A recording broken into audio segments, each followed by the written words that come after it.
On February 21st, 2006, on a YouTube channel with 0 followers, the world's first wine video blog launched. Without fanfare, it opened on a guy in a blue sweater. Maybe it was black. The bad lighting made it hard to tell. Seated in front of the blank beige wall. On the table in front of him rested 3 bottles of wine and a small, dark spit bucket that looked like it might have once held a potted plant. His skin was sallow in the sickly fluorescent light that barely illuminated his face, but he had a wide, optimistic smile. Looking straight into the flip cam, he announced himself to a non-existent audience in a subdued, serious, but friendly voice. Hello, everybody, and welcome to the first episode of Wine Library TV. I am Gary Vaynerchuck. The echo was so intense, he might have been filming inside of a cave. Over time, the show got more dynamic and exciting. The host started to let his huge personality shine. He wore Jets shirts, he paired wines with Lucky Charms, and described profiles in colorful, colloquial language like grape-flavored nerd candy and dead deer mixed with cherries. He filmed another 999 episodes before announcing on March 14th, 2011 that the show was over. Well, not quite over. On that same day, he launched Daily Grape, a kind of Wine Library TV 2.0 for the mobile era. That lasted another 89 episodes. And then he realized he was really done. He loved wine, but he was an entrepreneur first, and there were just too many other things to do. That character was me, of course. At the time, I really did think I was done with daily video blogging forever. I could imagine the occasional interview or one-off video. Have you seen my Monday morning motivational spot? But a full show was too much. There was only one thing I didn't count on. You, the Vayner Nation. I missed you. I missed talking to you every day. I mean, sure, I could talk to you anytime I wanted on Twitter, Instagram, or Facebook. But video elicits a different energy and encourages spontaneity and a vibrancy that can't be replaced on any other platform. I should have known that something was missing in my world when I realized that during every 45-minute speaking engagement, the part I most looked forward to was the last 15 minutes of Q&A. In fact, at one point, I seriously considered making my whole presentation nothing but Q&A forever. Meanwhile, the emails kept pouring in. Despite access to 3 books and hundreds of videos, people still had questions how to successfully use social media, the new platforms, and the old standbys, to build their brands, or how to market with native content, or even just how do I do what I do. There was so much content I wanted to put out to help them, but with all my other obligations at VaynerMedia and elsewhere, I just couldn't get to it. Then D-Rock emailed me. D-Rock is David Rock, and he wanted to make a short film about me. The story of what he did to convince me to agree shows up somewhere later in the book, and it's a good one. A classic example of how to get yourself to the next professional level. He followed me around for a day and produced a gorgeous short film that perfectly encapsulates my entire philosophy about business and entrepreneurship. It's called Clouds and Dirt. By the way, go to YouTube and check that out. I enjoyed working with D-Rock so much that I hired him to create videos for me full-time. Then I looked around and I saw that by bringing him on board, I had accidentally formed a perfect content creation team, a production company, will you? David for video, Steve Unwin for copy, a job eventually shared with India, and Zach Moy for design. On a whim, I pulled them aside and announced that I wanted to film a video, and they were going to help me. And that's how, on July 31st, 2014, on a YouTube channel with 30,000 subscribers, one of the world's first business Q&A video blogs was launched. It opened with a guy in a blue striped golf shirt, smiling into the camera. Hello, everyone, and welcome to the first AskGaryVee. Though the first episode started off almost as low-key as its wine-themed predecessors, by the second, the light and the sound quality were professional grade, and the host was bringing hard energy and straight thunder. He started posing weird, random objects, Jets paraphernalia, and 80s collectible toys on the sleek blonde wood table in front of him as he answered his viewers' questions about social media, marketing, branding, and more.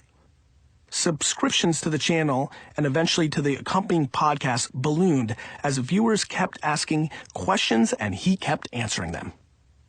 At first, I thought the show might be an every now and then thing, but it was like riding a bike. As soon as I filmed the first episode, I wanted to do more. And so we did. D-Rock, Steve, and Zach didn't know what hit them. It's a challenge, of course. The world is so much more mobile and so much smarter than it was in 2006 when I started Wine Library TV. And there's a lot more competition for eyeballs even than in 2011 when I finished Daily Grape. Which means I have to be better. And I think I am, because I'm speaking from 5 more years of experience. That's 5 more years of watching new technologies rise and fall, experimenting with platforms, advising clients, and talking to people about their dreams and goals. That's one thing I love best about the AskGaryVee show. It's not a platform from which I talk about things that are important to me. It's a place where I talk about things that are important to you. You, the viewers, entrepreneurs, executives, and dreamers, are the inspiration for the show, just as the wines were the inspiration for Wine Library TV and Daily Grape. And just as I could never run out of new wines to taste, there will never be a day where there's nothing new to say about the state of business. It's a constantly evolving and growing topic. The other thing I love about this show is that in the end, I really did figure out a way to extend my favorite part of my keynote speeches. If you never see me on stage, I model my performances after the comedians I idolized in my youth, like Eddie Murphy, Chris Rock, Richard Pryor. My presentations are salty and brash, but even as they shock, they tend to make people laugh. Hopefully, they also make people think. I like the Q&A part the best because that's the moment when people realize that I'm not a clever speaker with a few good ideas, but a devout practitioner with endless ideas. I can literally see the skeptics' expressions switch from cynicism to admiration and respect as they realize that they can ask me anything, and I won't dodge, and I won't rehash, and I will do my absolute best to give them detailed, tactical answers they can start using right away. The AskGaryVee show allows me to do that for people every day. I love the community that has developed around it. I love that it's become an integral part of my life. I love that I've introduced a new cast of VaynerMedia characters to the world, and I love that together our little team has created the apex of modern marketing, an ultimate jab and content distributor. While the vast majority of questions lobbed at me have to do with launching startups, building personal brands, leveraging social media, and deconstructing platforms, I also get asked about leadership, hiring and firing, public speaking, and the perks and perils of mixing family and business. Also, the New York Jets, and parenting in a digital era, and my thoughts on the value of traditional education, and my biggest mistakes. I tell it as I see it, with the benefit of a broader perspective than I had even a few years ago. I've always known what it takes to succeed in the trenches, but now with the hands-on experience of growing 2 businesses, one from scratch, I also know what the aerial view looks like and what works best when you're responsible for creating culture, developing careers, and managing clients in a company that seems to double in size by the day. I've been stunned at people's appetite for this content, especially the millennials. We're increasingly reaching a young audience. It reaffirms my belief that there are gaping holes in the educational system, and entrepreneurs and innovators tend to fall through them, especially at the college level. They don't need theory. They need practical, tactical information, stuff they can hear 1 minute and start applying the next. Real-world advice that can be adapted and reshaped as the winds of commerce and culture shift. Already, I'm getting emails from people who have taken the advice offered on the show and are getting good results. I don't think there's any better measure of its worth. On the other hand, the show's popularity also gives me a chance to see how many people say they understand hustle and engagement and biz dev and jabbing, right hooking and prioritization, but actually don't. On a car ride to Philadelphia, I decided to look up the accounts of people who watched the show the most. Of the 15 people I tracked down, 14 haven't changed a damn thing about how they communicate or do business since they started watching. So what are they getting from tuning in every few days? Maybe just inspiration and motivation to keep trying? And maybe that means there's someone out there whom I haven't met yet, someone who hasn't commented or sent in a question, one of those lurkers who drive me crazy with their silence, maybe someone listening to this book, and that person will come across a thought or a rant or piece of advice that will help her in her path to success. In episode 63, Blue Archer PGH asked me what I'd title a college or high school course if I could teach one. I'm teaching it right now. Consider AskGaryVee my marketing masterclass. The difference between it and anything you might have studied in school is that I don't want you to regurgitate what you learn. I want you to act on it now. So why a book now when the show and podcast are still going strong? We cover an incredible amount of ground per episode, and as they added up, it led me to realize that if we consolidated all the information and ideas we discussed into one easily accessible package, you'd have a complete blueprint to what makes me and other successful entrepreneurs tick. And that's exciting to me and offers you something of value, and is therefore a worthy book. And then there are a few other good reasons. 1. As I speak to you now, we have uploaded 175 episodes on YouTube. Because they run 12 to 25 minutes each, it will take you hours to catch up if you've never watched them before. If you're hustling the way you're supposed to, you don't have that time to spare. And if you already watched all of them, unless you are one of the few rare and particularly skilled individuals, a little review wouldn't hurt. Now you've got all those hours worth of information, and you can listen to it as you're living your life. 2. The world moves quickly. When it comes to tech or media, what was true only 6 months ago may not be true anymore. What's true 6 minutes ago might not be true anymore. This is my chance to update my answers. And in many cases, though I stand by my original response, in the time since it aired, I've been able to think deeper about certain subjects and have taken the opportunity to expand my thoughts on them and adjust as the market has changed. Number 3. My last few books have been narrowly focused on sharing with you the marketing strategies and tactics that work and documenting the growth and development of social media. This book will also cover all the most up-to-date information on platforms and tech and how to create native content that gets people's attention.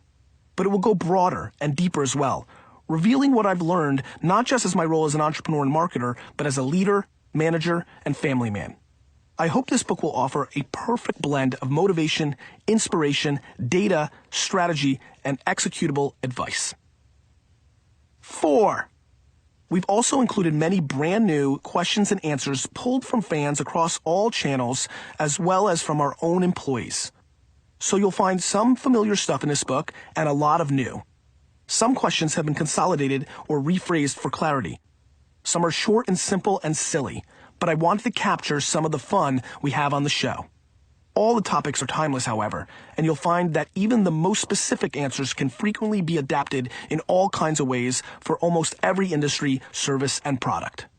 Now, you might be wondering if that's a good thing.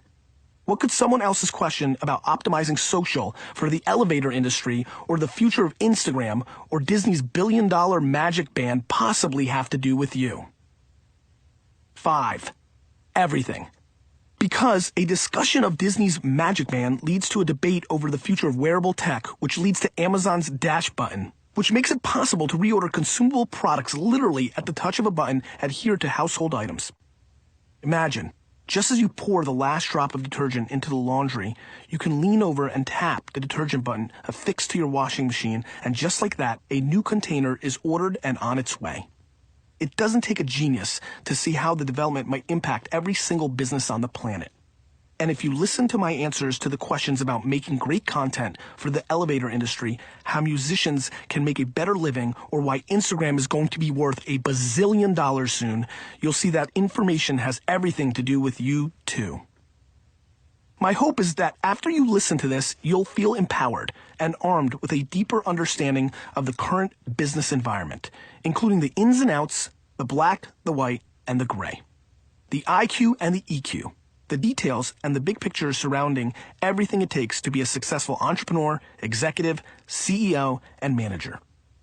I've been spending a ton of hours on Instagram, Facebook, Pinterest, Snapchat, Meerkat, Periscope, LinkedIn, and many other platforms. And from this man's point of view, we are living in undoubtedly interesting times. I haven't felt this sense of disruption since 2006 through 2007, when Facebook and Twitter started eating away at Friendster and MySpace. The stakes and the opportunities are high, and the next 36 months of hustle might just pay off more than usual for those willing to put in the time and effort. See, many people are just settling into Facebook and Twitter right now, not realizing that the world has already embraced other opportunities as well. The advantage is yours if you want it. And now, let's get into the book. And if you don't get the joke, if you've even watched one episode of the Ask Gary Vee show, I start every show with the show.